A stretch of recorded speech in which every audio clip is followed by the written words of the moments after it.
जय हिंद, जय भारत। मैं रेबल सदानंद पति। भाई और बहनों, आप देख सकते हैं आज मैं किसान घाट, मेरे पीछे की बोर्ड भी आप देख सकते हैं। वर्तमान में मैं नई दिल्ली में किसान घाट पे हूँ। ये घाट समर्पित है महान किसान नेता चौधरी चरण सिंह जी के ऊपर, जो महान किसान नेता थे। हमारे देश के लिए बहुत सारे काम इन्होंने किए। हमारे पूर्व प्रधानमंत्री थे और किसानों के हक के लिए, उनके आवाज़ के लिए ये हमेशा आंदोलन करते रहे।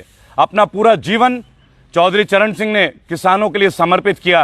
किसानों के मसीहा चौधरी चरण सिंह के स्थल किसान घाट में आज मैं बैठा हूं। आज आप लोगों के बीच आया हूं भाइयों और बहनों, किसानों की बात करने के लिए। देखिए भाइयों और बहनों, आज किसानों की जो स्थिति है वो आपसे छुपी हुई नहीं है।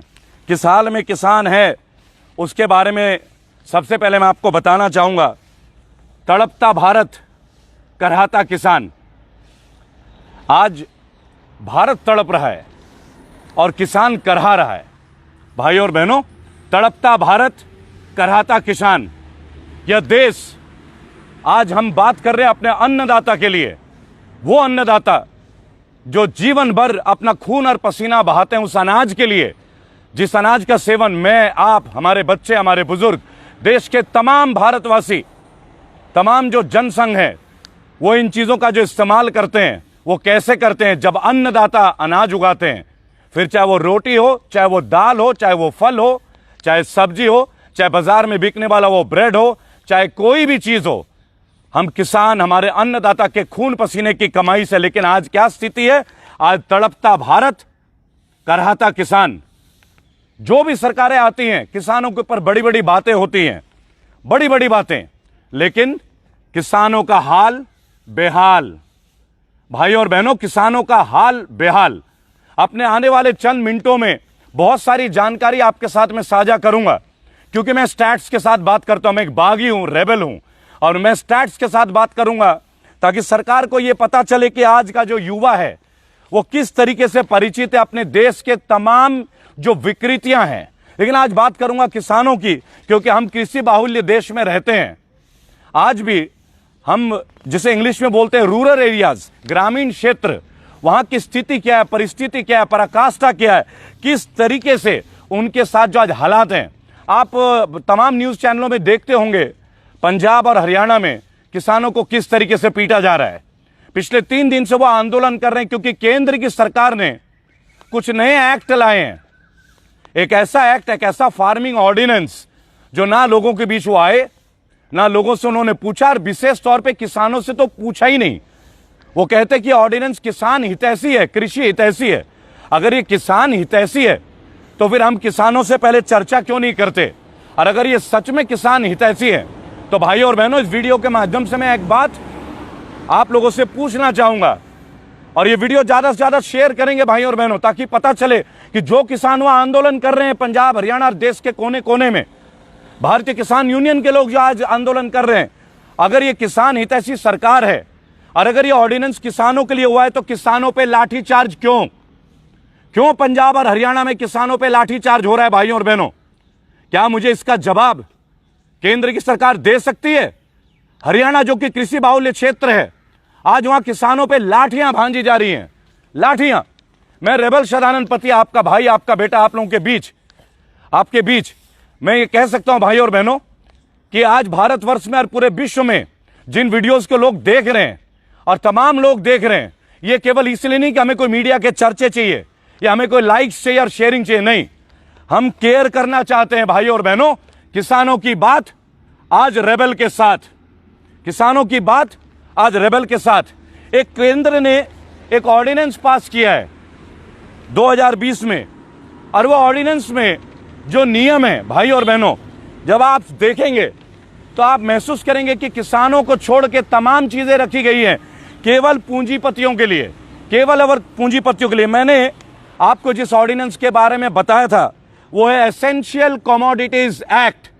भाइयों और बहनों, जुलाई 2020 में केंद्र की सरकार चूंकि मेजॉरिटी में है लोकसभा राज्यसभा में, एसेंशियल कमोडिटीज एक्ट ये पास किया। इसके 3 रूपरेखा है किसानों के लिए। ये जो आप ईसीए देख रहे हैं, एसेंशियल कमोडिटीज एक्ट, आखिर क्या है ये एसेंशियल कमोडिटीज एक्ट? क्या है? इन्होंने सबसे पहले एसेंशियल कमोडिटीज एक्ट में एफपीटीसी 2020 किया है। एफपीटीसी यानी farmers produce trade and commerce, farmers produce trade and commerce, FPTC 2020। यानी किसान आज की डेट में जो अनाज उगा रहा है, किसान आज की डेट में जो अनाज फल सब्जी उगा के जो बेच रहा है, उन्हें क्या रेट मिलता है वो तो आप भी जानते हैं, मैं आपको वो भी शेयर करूंगा। लेकिन जो रेट उनको दिए जा रहे हैं, अब अलग से एफपीटीसी जो 2020 का पास किया गया है, इसके अंतर्गत अब मंडी के अलावा भी जो बेचे जाएंगे सरकार उसको तय करेगी। खुदरे खुदरे छोटे छोटे जो किसान हैं, जिन पे 2 बीघे जमीन, 3 बीघे जमीन, 4 बीघे जमीन है, तो उनको हम ये कह सकते हैं कि आप ये समझें भाइयों और बहनों कि वो नहीं बेच सकते, वो भी सरकार बेचेंगे। किसान अपना रेट तय नहीं कर सकता, गेहूं का रेट सरकार तय करेगी। ठीक है जी। उसका जो भंडारण है, उसका जो स्टॉक है, जो उसका डिपो है, आप जानते हैं अनाज भंडारण को लेकर हमारे देश में बहुत पहले आंदोलन हुआ था। हमारे लाल बहादुर शास्त्री जी, हमारे पूजनीय स्वर्गीय प्रधानमंत्री जी किसानों के लिए बात करते थे, जय जवान जय किसान। आपने वो नारा देखा होगा, सुना होगा भाइयों और बहनों, किताबों में पढ़ा होगा। लेकिन उस नारे का आज क्या हश्र हो रहा है। आज APMC 2020, agricultural produce market commodities, agricultural produce market commodities, APMC 2020। भाइयों और बहनों, किसान के लिए आप एक ऑर्डिनेंस पास कर रही है केंद्र की सरकार, वो भी कोरोना काल में गुपचुप तरीके से, बैकडोर से, किसानों को बैठा भी नहीं रहे। तमाम देश के जो किसान नेता हैं, किसानों का जो वर्ग है, उनको किस तरह अपेक्षित किया जा रहा है, उनके लिए बनाया गया, लेकिन उन्हें मीटिंग में बुलाई भी नहीं गई और अचानक से 3 ऑर्डिनेंस पास कर देते हैं। आज स्थिति यह है कि ये प्राइवेट लोगों को, अडानी अंबानी जैसे कंपनीज को स्टॉक करने की परमिशन दे देंगे कि आप अनाज का भंडारण करें।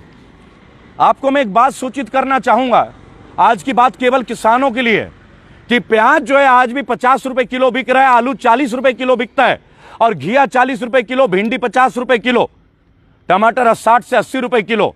भाइयों और बहनों, ये 1 साल तक की हालात मैं आपको शेयर कर रहा हूं, केवल कोरोना की बात नहीं है। और इन्होंने बोला हमने कनाडा से प्याज मंगाया, ना तो किसान को रेट मिला। भाइयों और बहनों, जो किसान उन्हें उपजाया उससे तो रेट मिला नहीं, लेकिन जो ये भंडारण करते हैं, स्टॉक करते हैं, स्टॉक यार्ड बनाते हैं, उनके लिए एक पॉलिसी आ गई। यानी प्राइवेट क्षेत्र के लोग अब लाखों करोड़ों जो है, हजारों बीघे की खेती ले लेंगे लीज पे और किसानों की ऐसी तैसी हो जाएगी बहुत बढ़िया तरीके से। लेकिन क्या हम ये होने देंगे? यह देश जो कृषि पे आधारित है, कृषि बाहुल्य देश है हमारा भारत, महान राष्ट्र भारत, आज किस तरीके से किसान आत्महत्या कर रहे हैं।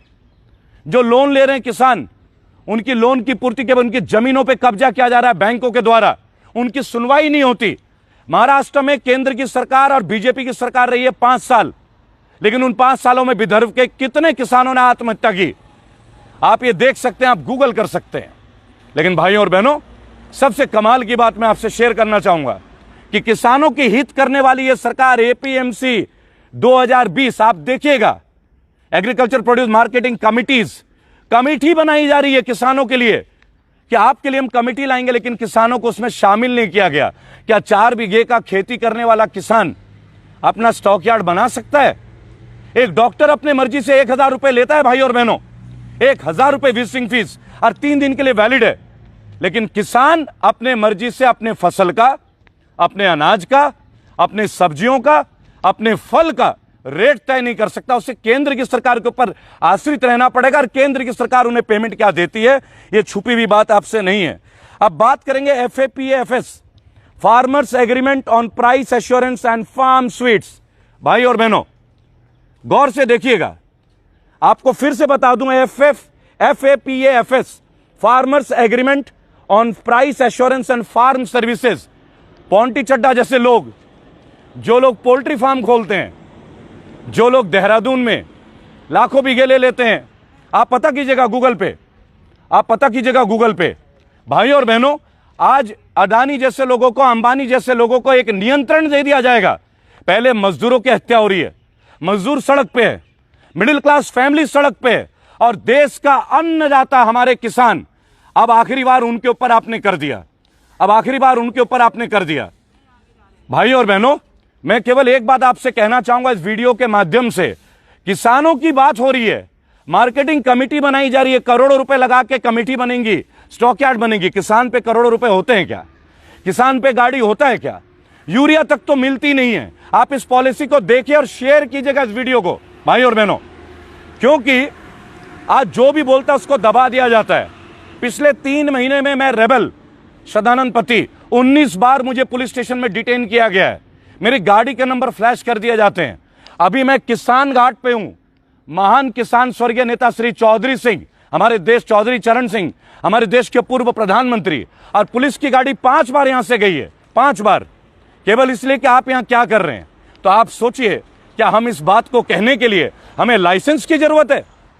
मेरे दादाजी किसान थे, मैं किसान का पुत्र हूं और गर्व से कहता हूं कि मेरा बेटा भी आने वाले टाइम पे किसान पे ही, एग्रीकल्चर पे ही कुछ ना कुछ करेगा। मैं हूं, जमीनें हैं मेरे पे भी थोड़ी सी हैं, और मैं जानकारी भी रखता हूं कि कैसे धान बोया जाता है, गेहूं की कटाई कब होती है। आप आके विस्तृत जानकारी लीजिए। और मैं अपने ही देश में, अपने ही राष्ट्र में, अपने ही मुद्दों को लेकर जब आता हूं तो मुझे बोला जाता है कि आप गवर्नमेंट की परमिशन ले लें। ऐसा क्यों भाई? ऐसा परमिशन हम क्यों लें? राष्ट्र हित की बात के लिए हमें कौन सी लाइसेंस की जरूरत होती है? शोध का विषय, सोच का विषय। लेकिन आज बात है अन्नदाता की, आज बात है किसान की, और किसान की बात तो कही जाएगी। बहुत पहले मनोज कुमार जी की एक मूवी आई थी उपकार। आप ये देख सकते हैं कि भाई और बहनों, किस तरीके से किसान की जमीनों को साहूकार ले लेते थे। वही सरकार अंग्रेजों के टाइम पे, आज वही सरकार, हम बस गोरे अंग्रेजों से लड़ रहे थे पहले, अब भारतीय अंग्रेजों से लड़ रहे हैं हम। किसी की कोई हक नहीं सुनी जा रही है। सफाई कर्मचारी को तनख्वाह नहीं मिलती, आंगनवाड़ी कर्मचारियों को तनख्वाह नहीं मिलती, किसानों को यूरिया नहीं मिलता। आज मैं आपसे बात करूंगा गन्ना किसानों के बारे में। उत्तर प्रदेश के मुख्यमंत्री ने कुछ दिनों पहले कहा था 500 करोड़ का पैकेज, 500 करोड़। भाई और बहनों, आपको बताना चाहूंगा 15,000 करोड़ का बकाया है किसानों का रुपया, और 500 करोड़ रुपया आप रिलीज करते हैं। किस किसान के घर में वो पैसा जाएगा?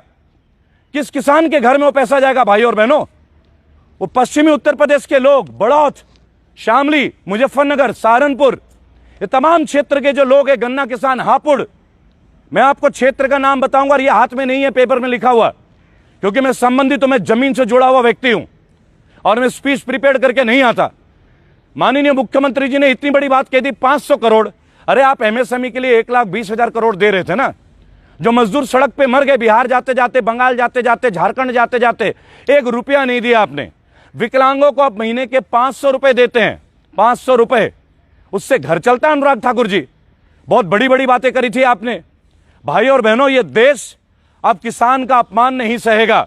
मैंने बताया 10 अक्टूबर के पहले 1 लाख युवाओं के साथ मैं रोजगार के लिए मानव श्रृंखला बनाने जा रहा हूं, आप लोगों के साथ, आप लोगों के बीच में। और मैं चाहता हूं सब आप आए सड़क पे, लेकिन हम कानून के दायरे में काम करते हैं, हम कानून का उल्लंघन नहीं करते। इसीलिए तो 19 बार थाने में ले गए, 1 घंटे भी थाने में बैठा नहीं सके। लेकिन आखिरकार हमें थाने ले क्यों जाते हैं भाई?